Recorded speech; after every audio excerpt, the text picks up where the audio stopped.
Hey there, Dr. Bob Baer here. This is the recovery crew at Deep Waters Recovery. Today, we have Charlie McGarty back for the second half of this interview, and we're going to be focused on the ninth step, which is about making our relationships right. Many of us have kind of stumbled through life stepping on other people's toes, and then they step on ours, and then we expect them to straighten up.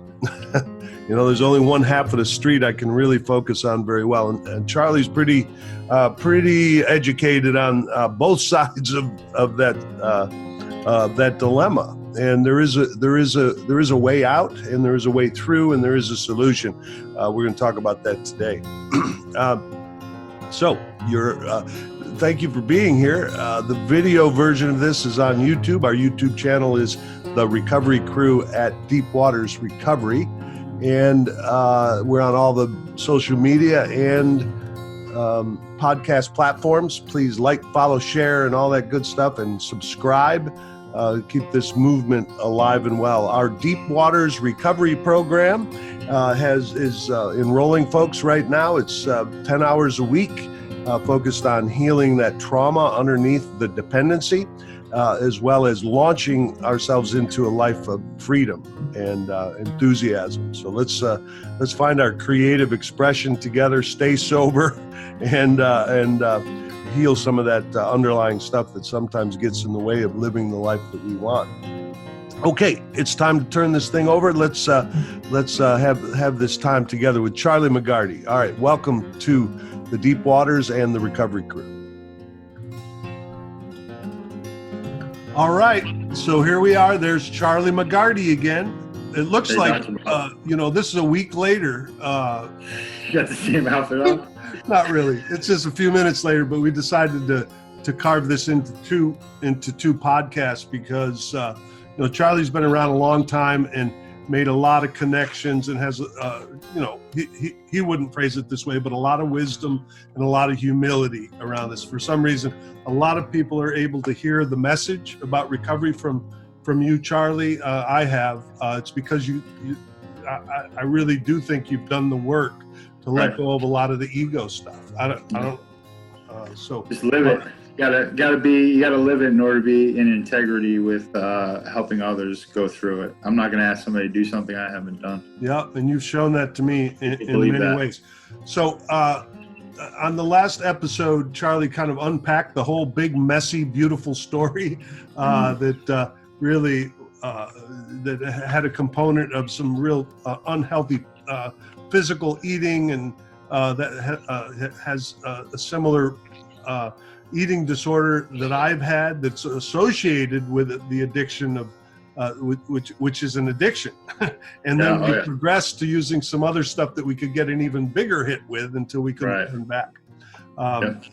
Charlie, unlike me, has turned a lot of his recovery into mixing the concepts of 12-step recovery with healthy living and exercise and fitness, and he's a real leader in that world and has a whole team of folks now that are bringing it into treatment centers and also just helping people in aftercare and anybody that wants to get healthy. So and don't forget fun.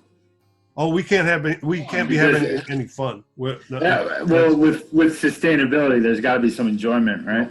No, it's like it says in my book. My book says we are a glum lot, and we cannot have it. What's the opposite of the other line in there? We absolutely insist on having a miserable life. No. Actually, those are two. That's not why I got sober. No. I want to enjoy my life, and I want to bring this in a way that people, and especially with the exercise, and not to torture ourselves, but to enjoy ourselves and treat ourselves well, and make it sustainable, and not try and suck all the fun and enjoyment out of it like we like to do in addiction. Yeah, it's a lot of the reason people don't come toward recovery, because they have this misconception that we don't have any fun. And the rest of my life I gotta not drink and not party and not hang around with my friends.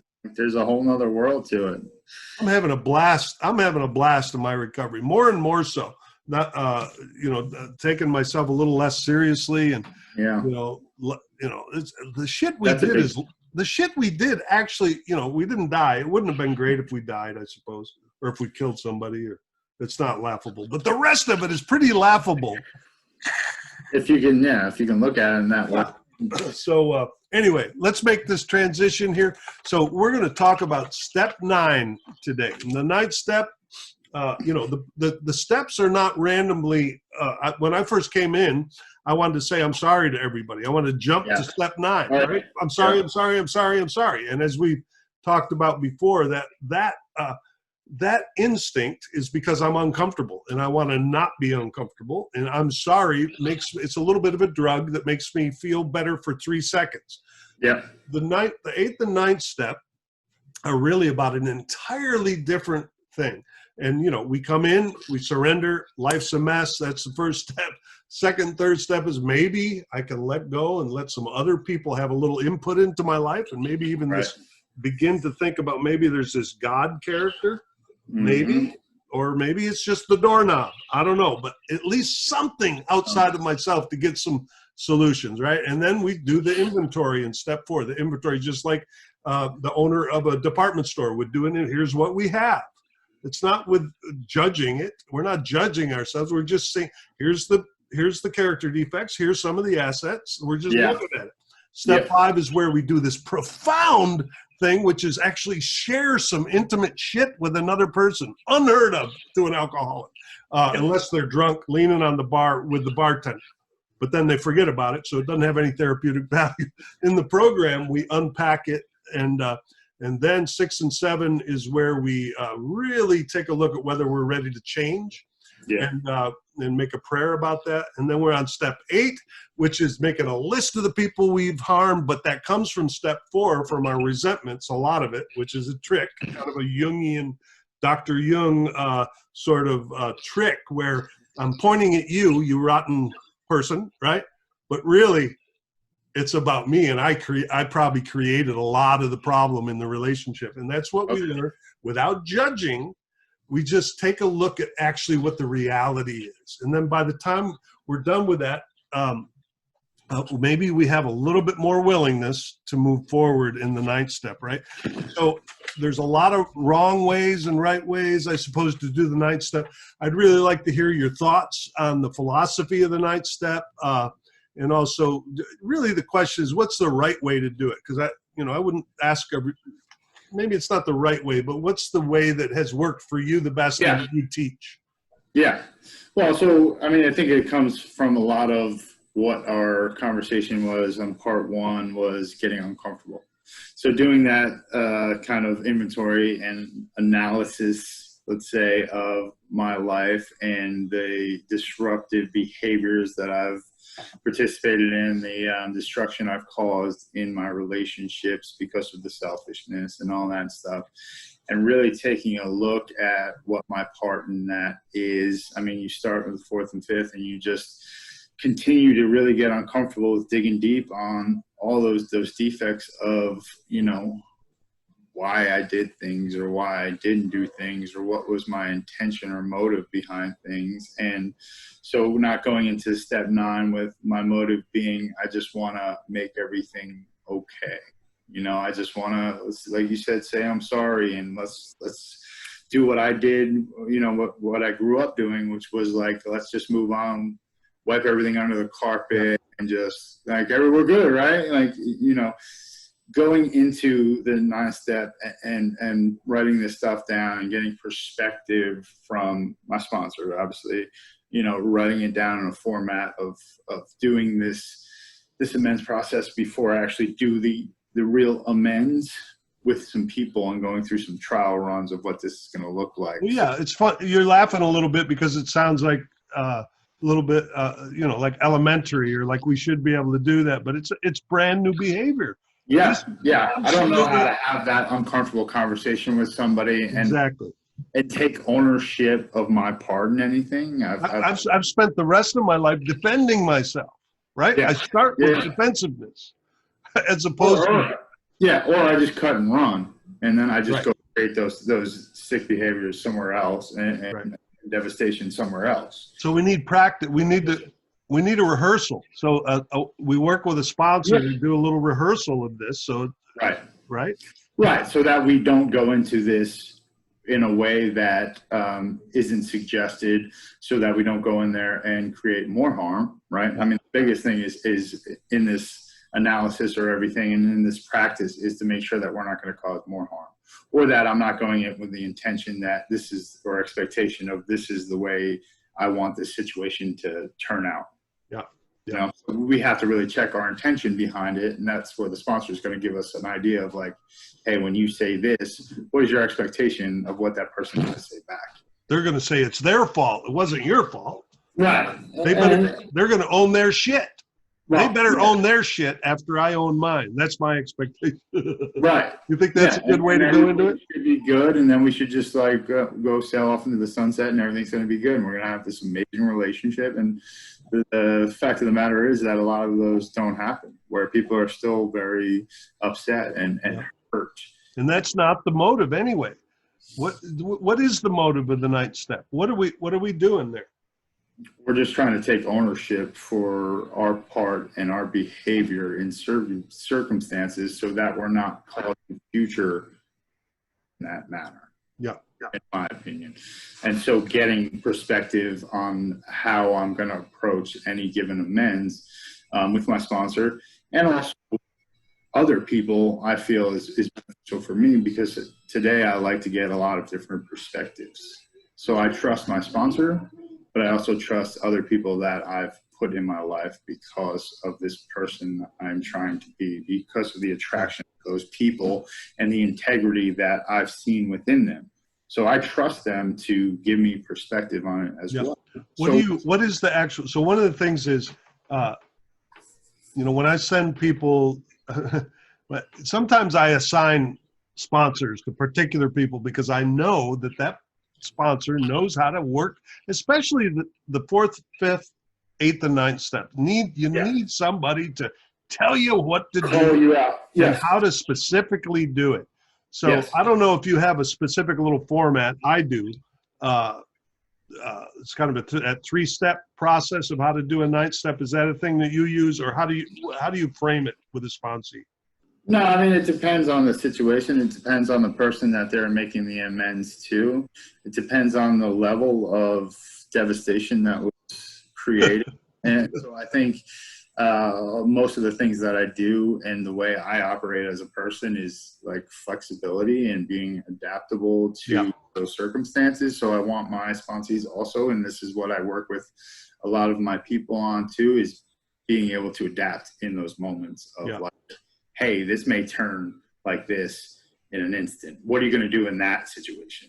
So by, like I said, giving a lot of different perspective, there's a system to it, but there's also like, hey, not like this, it may turn out like that. What are you going to do if it's like this? What are you going to do if it's like that? So that person goes in there prepared for it to go whatever way it's going to and adapt and adjust, and with that expectation. Well, let me throw this out there to you, because it's been useful for me, and it's a little bit like the 12 steps themselves. Here's the rules, and we might have to diverge from this depending on the circumstances. But the first thing is own what we did, right? In the ninth step. Say and we try not to use sometimes I'm sorry is not a, sometimes it's a healing word, but we've used it so much, I try to keep it out of there, right? So it's, here's what I did, and I have some regrets about that, and I just wanted to own my side of the street. That's the first one. Own whatever the behavior was. The second one, the second part is to, and you may not agree with this, but so how did that, to ask the person, how did that make you feel? How did that affect you? Right? That's the second piece. And listen without trying to fix it, right? Yeah. Then the third piece is there anything I can do to make that right? Right. Yeah. Right. So that's the format that I was referring to. Is that kind of how you? That is, yes. I mean, those are definitely parts of that for sure. And I think, like I said, any person is gonna give different feedback. A lot of people, especially when I talk to my parents and stuff like that and give that amends, they still don't know how to talk about feelings. Yes. So I give that question to my mother or father when I do the amends of like, how did that make you feel? They have no response. Right. And then, what can I do to make that right? I feel like the response there for them, and I feel like a big part of this amends process is the living amends part of it. Where That's a good point. All day. That's interesting. All day I've changed, and that this is what I'm willing to do to make the situation better. But until I prove that through the action, they're not going to believe it. And it may take 2 years, it may take 10 years. And that's what I mean without having expectation on like, hey, this relationship is going to be fixed because I've made this amends or because I've been sober 2-3 years. It's like I still like the little format, although you've got me thinking about it. It's like it puts a little pressure on the person. It's like to do their feeling. They don't have any agreement with me to do their feeling. And the other, right? People may not have any feedback on that, even though they've been thinking that for a long time. But when sat down and put under this pressure bubble, well, sometimes because you're prepared for it, but the other person really isn't prepared for it. Sometimes it's appropriate, and there's different ways to phrase it. Like, I'm just wondering, was that hard for you when I did that? There's different ways to say that. Yeah. And then the other thing you're making me think about now is like, is there anything I can do to make that right? That puts some pressure on too. Maybe you're right. It's a little bit like when somebody loses somebody dies, and you go over to the house and say, "Is there anything I can do?" You're like, I have no clue. No, just do some shit. Just do some shit. Well, that's what I'm saying. I do have the exact format that you follow. Yes, thank you. Right, because it's like, what can I do to make that right? Don't tell me today, because what you're going to do right now probably isn't going to be super helpful if you're angry, if you're crazy, if you don't know what to do in this situation. Tell me in a week. Tell me in 6 years when you actually like understand what it is, or tell me when I've made that right. Right. You let go down the road, like, hey man, you've been really doing well. You've been showing up like this. You've not been selfish. You've been helping out around the house. You've been doing this. You've been doing that.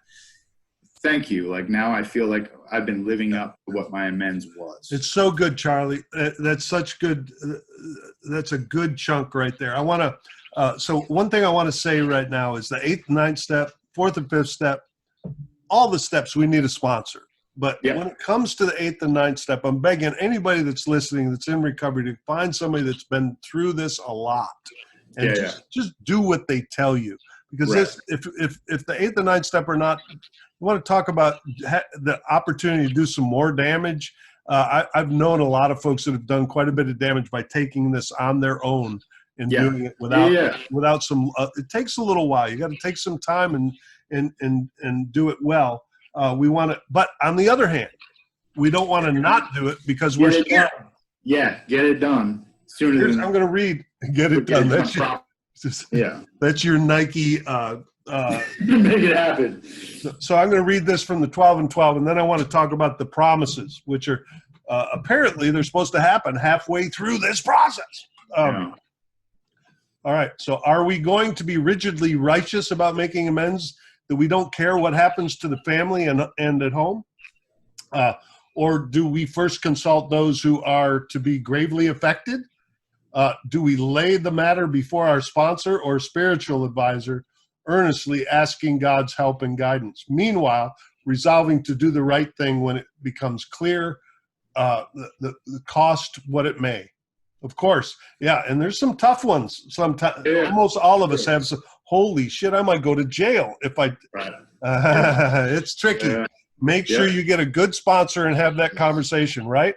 Well, yes, and there's also the ones where people are no longer around, so those are tricky as well. That's right, and there's a format to it. The answer to this is get a good sponsor. We could talk through it all, but I hope we have put some things out there for folks that are useful. Okay, of course, there's no pat. The rest of this is, of course, there's no pat answer, which can fit all dilemmas, which is exactly what you're talking about.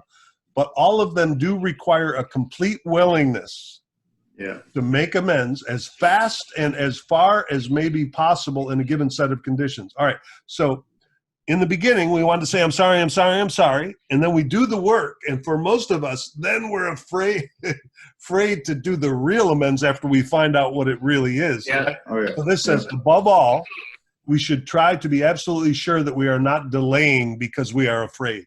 Yeah. Well, that comes from the uncomfortable, getting uncomfortable and continuing to get uncomfortable. That's right. In order to continue to grow. Okay, so halfway through this process,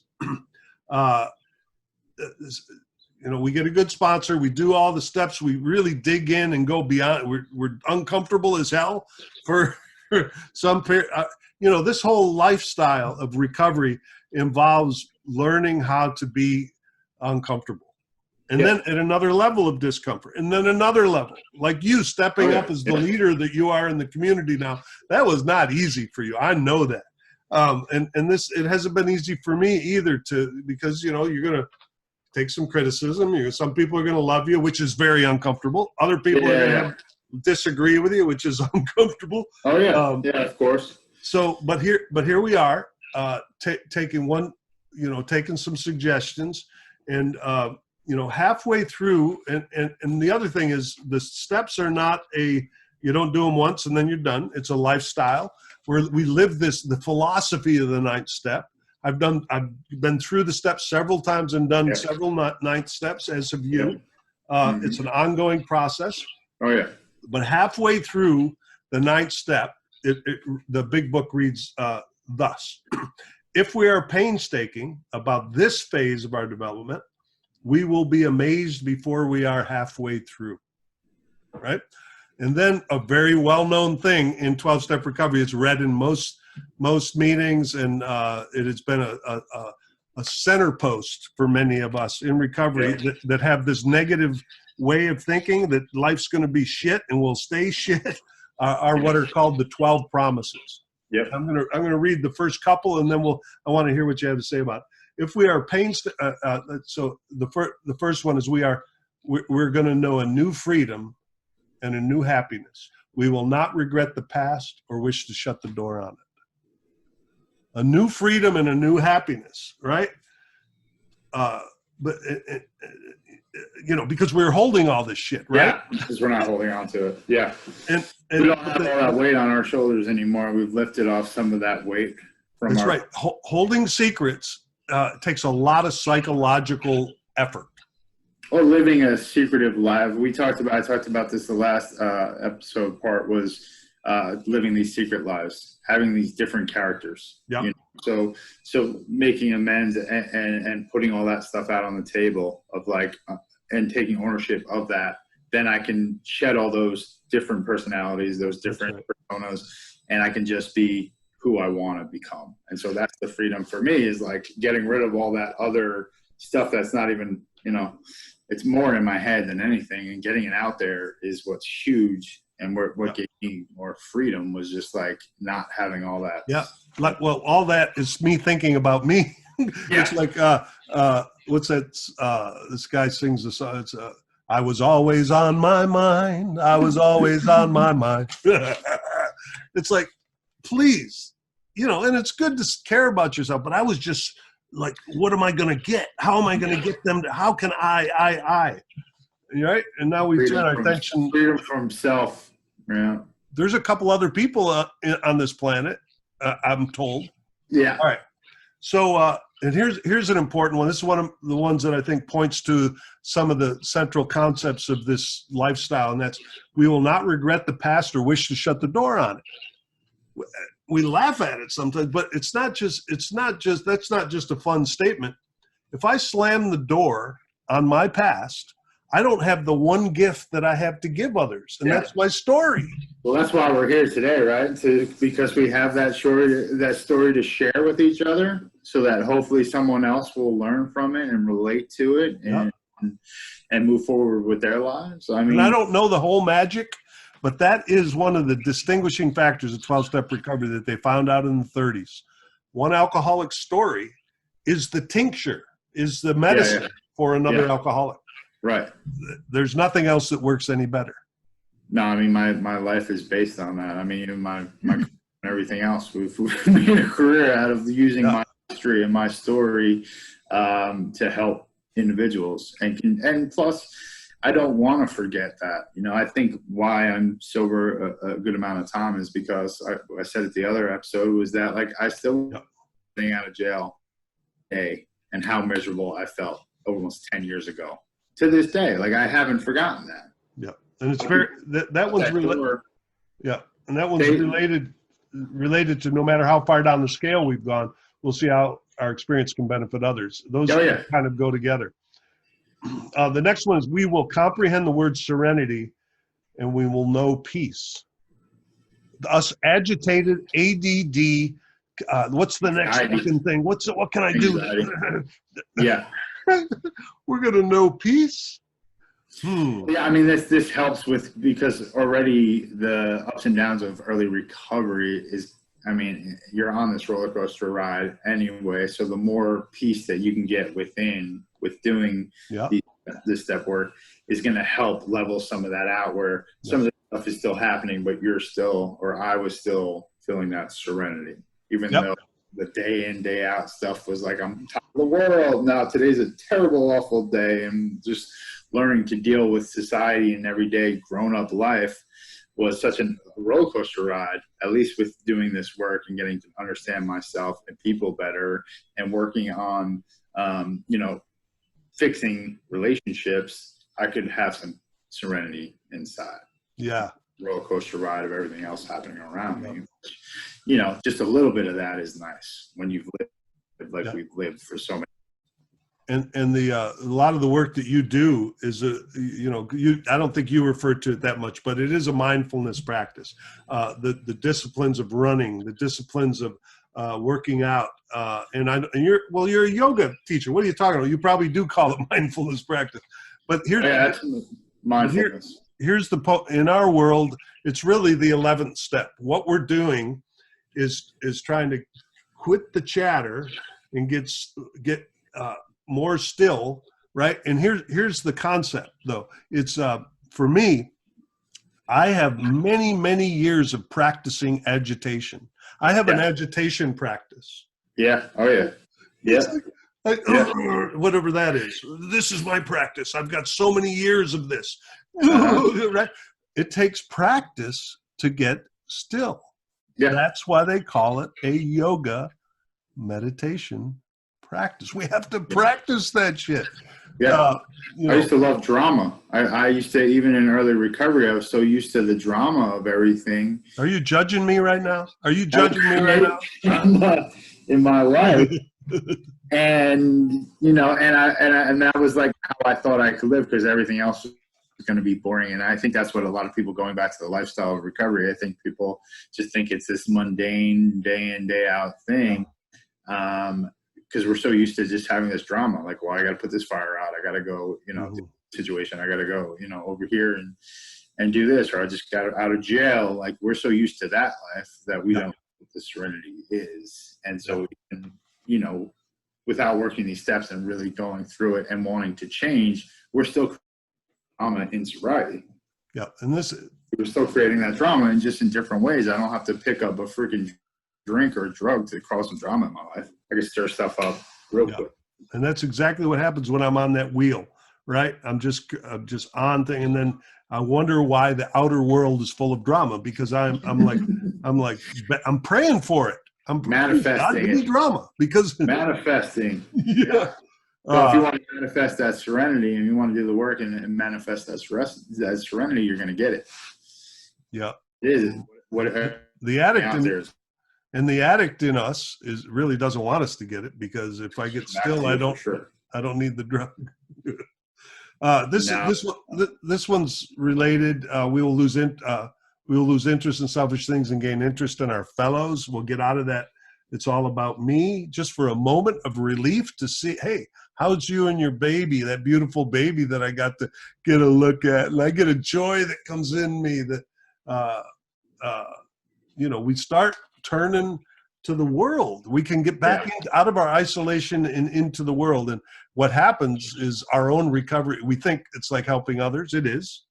But in the same breath, in order to love you, here's something. I don't know if you've ever thought about this, Charlie, but in order for me to love you, The love has to come through my body.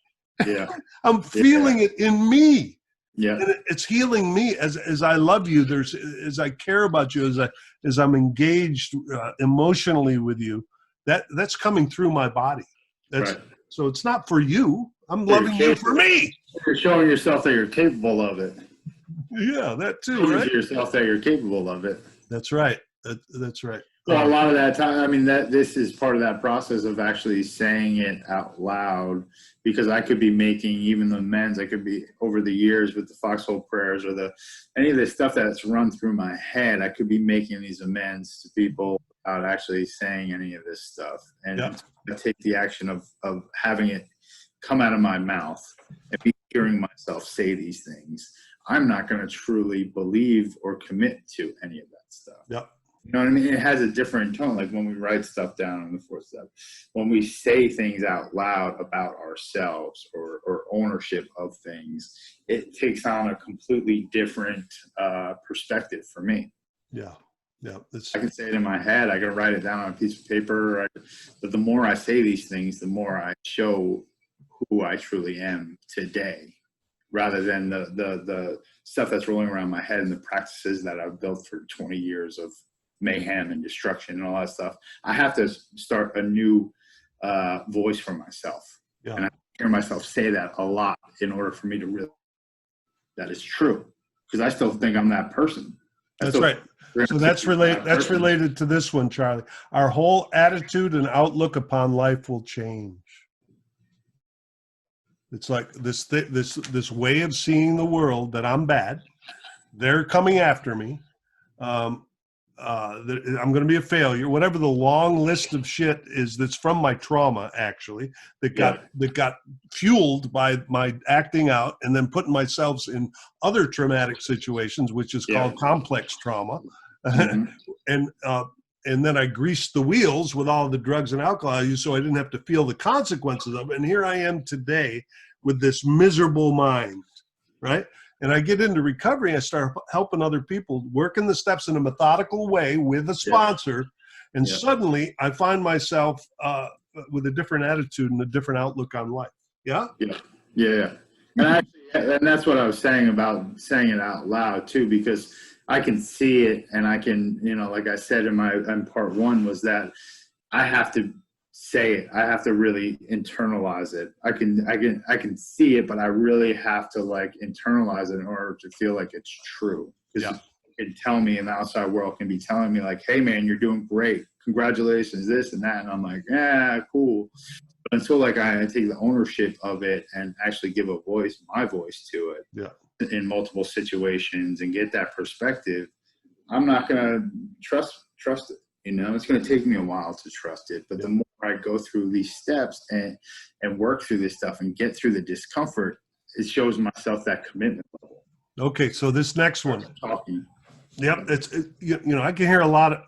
I've heard I heard that from my mom, my whole childhood. Wow, you're my good little boy and all that shit. And she was a great mom. I'm not trying to shame my mom, but it never really went in. I had to breathe into it's a really spiritual conversation, that I have a place here in this world and that I'm okay. It's a Saturday Night Live skit. I'm okay. I'm doing it in the mirror. But anyway, here's one. Okay. So I heard that I've been doing this for 29 years and I never really heard this until maybe a decade ago, which seems like yesterday to me. But this next one is fear of people and economic insecurity would leave us. I never heard the fear of people. I just heard the fear of economic security would leave us. But how connected are they? Because money is just about my value. It's like I value you, you value me, and I grew up in a family where there was a lot of challenges around money. I think you said the same thing. Yeah. And then we grow up and we're like, it's a agitated topic, right? And the more we do this recovery thing and know that God's running the show, or that I'm not, at least, or maybe this doorknob is running the show, I don't know. what's running the show. Look, I got to stop running the show. And then there's this thing called abundance that starts showing up a little bit, and I have to learn how to let it be without pushing it away. Yeah. That's a gambler's thing, by the way. I also did a drive-by at Gamblers Anonymous behind some, and the gambler is the biggest example of that. They can so uncomfortable with prosperity, have to give it away to the casino or get rid of it quick. Right? One of the things that we have as addicts to allow prosperity to happen without that agitated thing. They're going to take it away, or it's not enough, or all of it. And it's all related to my relationships with other human beings. Yeah. I never knew that was together. Do you know what I'm talking about? Fear of people and economic security. It's one promise in the book. Yeah, well, that's part of the men's process, though. If you're not willing to allow people to understand, and it's part of the step work, is where you're at with your finances. You're never gonna allow anybody to help you. You're never gonna manifest any sort of positive on that, because you're still keeping that secret. It's like the secret life stuff I'm talking about. If I'm not telling people like, hey man, I put myself in a lot of debt, I'm struggling, I just show up, everything's good, no, I'm good, I'm so 2 years, but I got credit card debt from like going. I'm not letting anybody know about that. I'm not letting anybody assist me. I'm just making it worse. Hey, I've grown up drunk for the last 20 years. I don't even know how to freaking balance a checkbook. Like if we're not asking and making that process and then making the financial amends as well, I feel like that the karma is it's not going to come back to us if we're not willing to pay forward what it is that we've owed people. Yes, just while we're here, if anybody happens to be listening, and we have touched on a lot of topics, the food addiction thing, gambling, and what did we just, debt and debting and spending, that whole thing. Yeah. There's 12-step programs for that. Debtors and Spenders Anonymous is for people that have struggles with money. It's not just if you're shopping. Shopping. Shopping is one of the things that we talk about in Debtors Anonymous, and also Food Addicts Anonymous is a place to go get help with the food issue, and Gamblers Anonymous if you have that one. On the Deep Waters website, there's a lot of resources for anybody that's ready to get this thing started. The last two promises, Charlie, are we will intuitively know how to handle situations which used to baffle us, and we will suddenly realize that God's doing for us what we could not do for ourselves. All of this struggle to fix shit and make it right. And what we learn in 12-step recovery is to slow down, get still, and allow things to maybe unfold naturally rather than me having to control every last movement. And amazingly, it tends to work out. Are you still there, Charlie? I think maybe there was a free. There you go. Yeah, I got you. Yeah, it's amazingly, things tend to work out if I just allow them to. Yeah. Well, that was what I talked about last time was failing in my day before I even got out of bed. So thinking my way into how bad a situation would be rather than just being mindful and present of where I'm at right now with you, and not thinking about 6 other things I got to do after this, just taking them because like I said, the more I actually took a shower, went to work, it went day. And then I got a history of that. And now I can't tell myself the lie that, hey, you're a failure, you're a phony. Because you know what? The last 6 months, 12 months, or going through these steps, like I've learned that that's not true. Yeah. And here's a bonus. In case either of us can't do it for ourselves, love ourselves enough to do the trauma work and the healing work enough to quit telling ourselves that shit. Now, I'm going to scare the shit out of you now. If you don't resolve it, that little girl of yours is going to be carrying it into her life. Oh, yeah. So let's do it. If we can't do it for ourselves, let's do it for our kids, Yeah. So, Charlie McGarty, I think you have brought a lot of wisdom to the recovery crew over these last 2 episodes. Appreciate your good recovery and the way that you give in the community. People don't even know all the stuff that you do. I don't know it all, but I hear about it, I watch it, and well, thank you. I appreciate it. You too. I and appreciate the relationship. I appreciate the years of support, and also pushing me through Braveheart and other things that I'm sure with the golf, the golf outings and all that good stuff. Yeah. Hopefully this COVID stuff isn't, works its way out soon, so we can all get together and do some more. Because I've missed everybody. This is nice, but this isn't. I'd rather be, in person. That's the thing. This is still like new to me, being in the screen. So I appreciate you giving me some practice with this as well. Yeah. You look good. I'd rather be hands-on with people. I want to be by people. I'd rather be speaking of 10, 15, 30 people and just vibing off the room. So yeah, all this stuff will work out, and we'll all get back together soon. The community can hang out. And well, you got to get comfortable with the Zoom thing, because it's the best of all worlds. You can isolate a little bit and connect. I like more the connecting. I like to vibe off people. I know, brother. You can do it somewhat here because I know you fairly well, but I don't know. I don't really connect as well as I do in person. There's an 8 a.m. meeting that I go to regularly. I'd like you to come in and be a speaker. So let's talk offline about that. And, so Charlie, briefly, how do they get a hold of you and ARC? ActiveRecoveryCoaching.com, ActiveRecoveryHomes.com, and Charlie at Active Recovery Coaching, Charlie at Active Recovery Homes. Pretty simple, pretty straightforward. Appreciate it. And all you got to do is reach out to Deep Waters Recovery, and we will hook you up with those guys. We collaborate on a lot of different projects. The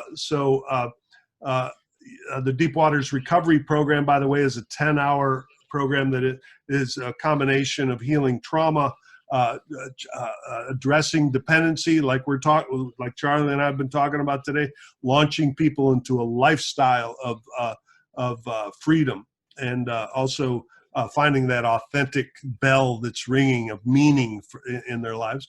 And we do a pretty focused mindfulness practice thing, which we haven't finalized this yet, Charlie, but that's where we're going to collaborate boldly with Austin Recovery, or with Austin Active Recovery. I'm not the first one to say that, am I? No. Somebody actually said it today at the Y.